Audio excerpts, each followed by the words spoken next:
त्यांचा काय प्रवास सुरू आहे?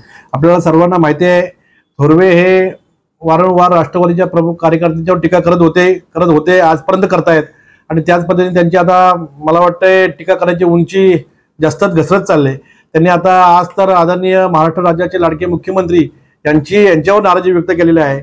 आपल्या सर्वांना माहिती आहे, मागच्या विधानसभेच्या निवडणुकीमध्ये थोरवेने उभाटामध्ये जाण्याचं सर्व प्रयत्न केले होते आणि तिथल्या कार्यकर्त्यांना बोलवून त्यांना मला उभाटात घ्या, मला उभाटातून तिकीट द्या असं स्थानिक कार्यकर्त्यांकडून निरोप उद्धव साहेबांपर्यंत पाठवले होते. त्याचे सगळे ठोस पुरावे माझ्याकडे आहेत.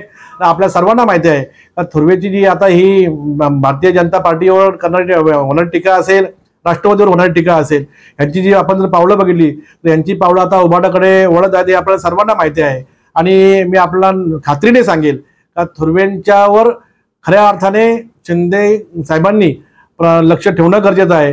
पुढच्या काळामध्ये थोरवे कधीच शिंदे साहेबांना फसवून तो उभाटामध्ये जाऊ शकतो हे सुद्धा मी अगदी खात्रीपूर्वक आपल्याला आज या पत्रकार परिषदेच्या निमित्ताने सांगेल.